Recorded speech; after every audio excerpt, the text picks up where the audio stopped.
Yeah, thanks for the introduction. My name is Chris Cole, and I run an engineering consultancy just south of here in Hudson, and we do microelectronic design and embedded firmware for medical and industrial devices.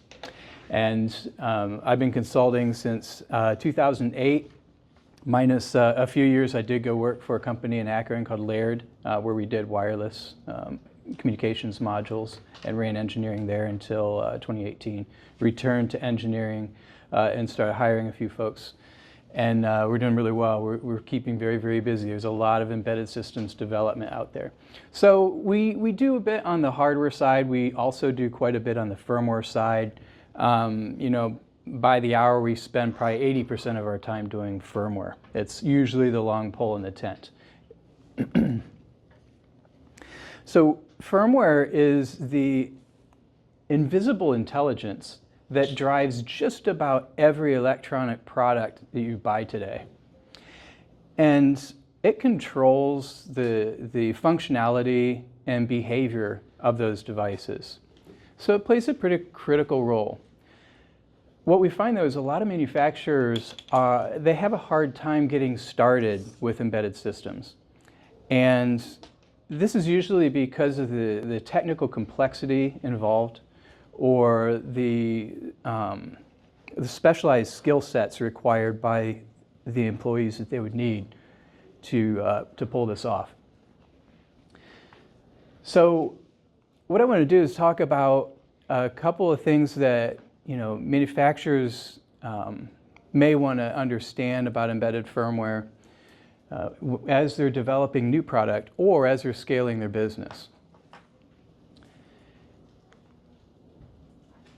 I'd say one of the most important things to consider is, do you have the capacity in-house to do embedded systems development?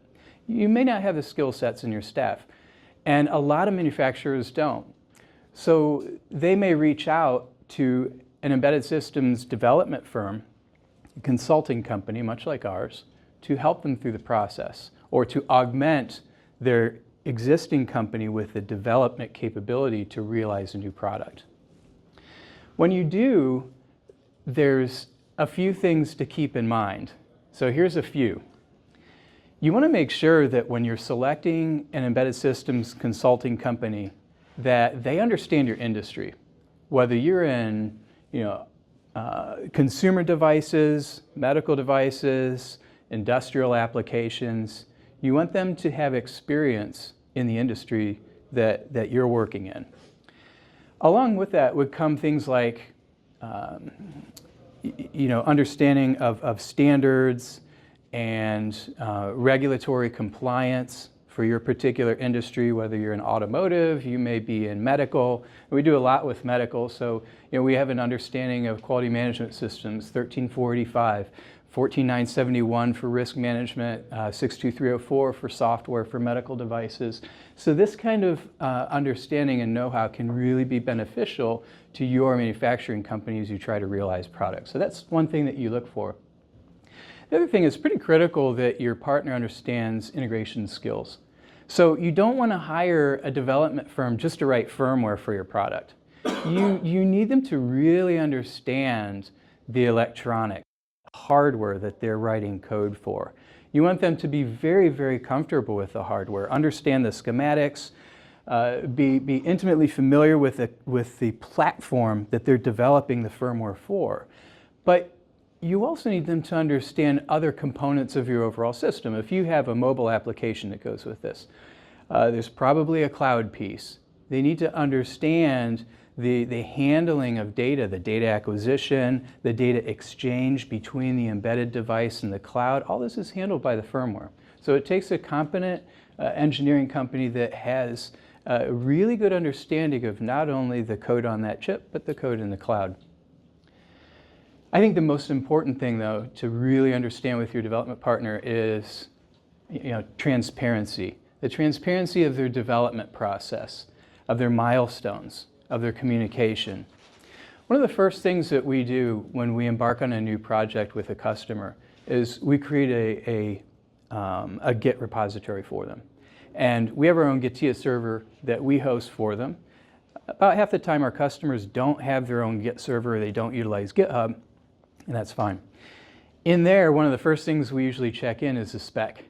And then of course after that, we'll check in software, firmware, hardware, meeting notes, etc. But the thing is, that provides a tremendous amount of visibility to our customer. Our customer can then see how engaged are we, how hard are we working, how frequently do we commit code, how many of our engineers are working on the project, who's working on what, have we been away from their project for a few days. This kind of visibility is oftentimes not available by many companies. So I think transparency is huge. And finally, you want to make sure that your development partner is with you for the long haul. You want to know that you will have their long-term support. You may need to leverage their expertise after your product is shipped. There may be an issue in the field that needs fixed. You may need to push a firmware update. You may need them years later to work on 2.0 of your product because the first one is so great, maybe long in the tooth. It'd be great to have that same development firm still be a development partner that you could bring back and have them work on your next product. So successful embedded firmware development begins at the concept stage. So here is where it's really important to co-design the hardware and the firmware at the same time. You don't want to complete your hardware design and then at the end you call in the firmware guys and say, here, write firmware for this. There's a lot of issues with that. You want to take a step back and clearly define what is it you're trying to set out to do. And from a firmware perspective, define the processor, the memory, the connectivity requirements. Is it a cloud piece? Is there a mobile piece? And these will have an impact on the components that you choose, the hardware. So you want to make sure that you include your firmware team and your hardware team when you're sitting down to really sketch out the technical details of the product. You also want to plan for security and field updates early on.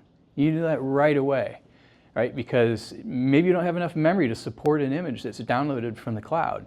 Then you're stuck. Or maybe it's going to take too long and the user would get upset. There's a whole host of reasons you need to, especially with security, as you're picking your hardware components and your libraries, which RTOS, et cetera, and filling out your structure, hardware and software.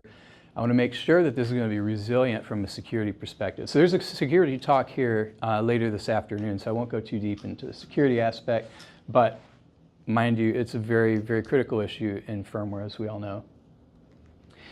And I guess it goes without saying, as I mentioned, early planning can circumvent costly redesigns down the road. So I wanted to dive into some best practices, and these are items that we employ during our development, and a lot of other firmware development firms do as well. And the reason I want to discuss these is because you as a manufacturer will be either performing these activities yourself, or you'll be managing them as your partner will be performing them, or you'll be co-working on these aspects. But when you're doing firmware development, there's continuous integration, which can be really critical. So that's, every time a developer commits code to a Git repository, it'll kick off a build. It'll make sure that the build doesn't break, so it doesn't adversely impact the other engineers. You can even have it run some tests when the software is done. So it's compiled, and now we want to know, does it function? You can have that automatically programmed into your target hardware. That's called hardware in the loop. Have it run some automated tests. You can do regression testing in an automated fashion. So now you know right away, as soon as you commit your change to the software, that not only the new feature works, but you didn't break anything that you had in there before. Use of open source versus proprietary code is a critical decision that needs to be made very early on. And open source will get you to the finish line very, very quickly. We didn't used to have this when I first started embedded systems in the late 90s, but nowadays open source is usually the first place I look for a library. I would much rather leverage something than write something, especially if what I'm leveraging is being used by hundreds or thousands of other people and products. Requirements, like I said, it's the first thing we check into our Git repository. These could come from well-written use cases, from your business analyst or your product management, who can define what the device is supposed to do. But those get boiled down into the technical requirements. Source code management. So I mentioned Git before. We use Git for everything. It's definitely the most popular SCM tool out there, and it's not just for software people. The hardware guys use it too. Documentation specialists, anybody who's committing digital assets will, typically use a source code a source code management tool, even though it's not really source. It's a digital asset, so you want to archive it and know who committed when to what.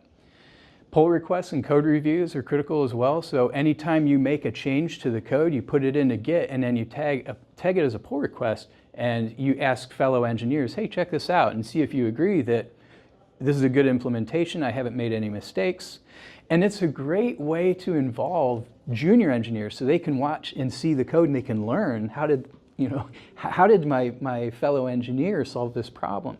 Or a senior engineer who has a lot of experience can look at it from I've seen this problem solved 100 different ways. Here's my feedback on this one. So then there's a feedback mechanism, and then the code can get either pulled into the main line or not. So SCM is a really good best practice. Issue tracking kind of goes without saying. Coding standards are very important as well. There's a lot of great ones out there. There's one by the BAR group that a lot of people use. And that is to make it easy for everybody to read the code and future people to read the code as well. So it's not written in 10 different styles. IoT cybersecurity, again, we're going to talk about security later this afternoon, but it's critical that you have part of your team adopt the responsibility to get up to speed on the cybersecurity aspects of the product that you're developing. If you have a Wi-Fi component, you want to get on some mailing lists, or you want to follow some who are well known in Wi-Fi security, hear what they have to say. Go to conferences on Wi-Fi and security. Get up to date on what are the latest security holes. Also, your chip vendors can help you there wherever you got the Wi-Fi firmware. Sign up for support from them. They'll usually let you know if there's an issue. With Wi-Fi, it seems that there's usually a major issue like every year that is a huge reason that you need to push out a firmware update. Bluetooth, I don't think it's been quite as bad, but it similar. Any kind of connectivity, when you have a complex stack, you want to have a way to do a security update remotely. And of course, documentation goes without saying, but the thing about documentation is it helps you out as a manufacturer, because future engineers who come in to make modifications or fixes to this product they'll be able to come up to speed more quickly because it's described, right, by the people who wrote it. Or if you need to, or if you sell this design to somebody, there's a whole host of reasons, but documentation is critical.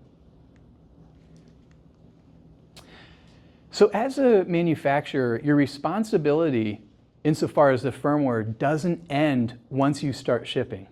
So there's several reasons why post-deployment maintenance is something that you need to be concerned about. Like I mentioned before, there could be bug fixes. There could be security updates. There could be feature enhancements or feature additions. So there's different reasons that you may want to push updates out to the field, and these are often done over the air or through a network. There's also version management. So as a manufacturer, you'll probably have different SKUs or different product families that you want to keep track of different firmware versions for each. There could be end-of-life considerations when the product needs to be decommissioned. How do you safely do so remotely? And just remember that firmware is a living component. It's not something that you write once and forget about. It takes some ongoing care, especially in our connected age. And that's all I had about firmware. So any questions? I have a question. Yeah. So for your Git and your code check-ins, have you considered leveraging AI to review code for your developers? Yeah. Yes? Yeah, we do. So Landon works with me as well. So he does quite a bit of firmware development, electronics. And just the other day we noticed, well, maybe it's been a few weeks now, that one of our customers had, I'm not sure if they had to set this up or if GitHub did it automatically, but we use GitHub for this one customer. And we noticed that with a pull request that Landon made, there was commentary that was written by an AI agent that pointed out, aspects of the code that he contributed. Nice. So that's being done already. That's available in GitHub. I think the use of AI is incredible. From my standpoint as a firmware developer, I've been developing software for 40 years. I started when I was 12 years old and have coded every single day of my life. And even though I have 40 years experience, I write a lot of bugs. I'm terrible at it. You can go back and review, but you can't be completely convinced that your code is perfect. So I leverage online tools. I have a ChatGPT account. I have it review code that I wrote, and it will always come back with improvements, bug fixes. Here's another way to do it. So I use ChatGPT. I always have a window open every day. I use it probably 20 or 30 times a day, and it makes me work faster. Documentation too, like if you ask it to document things for you, Yes. it does a great job. Yeah, there's a couple times where I got code handed to me that I didn't write, and I asked it to explain it. Yeah, it's really good at documentation.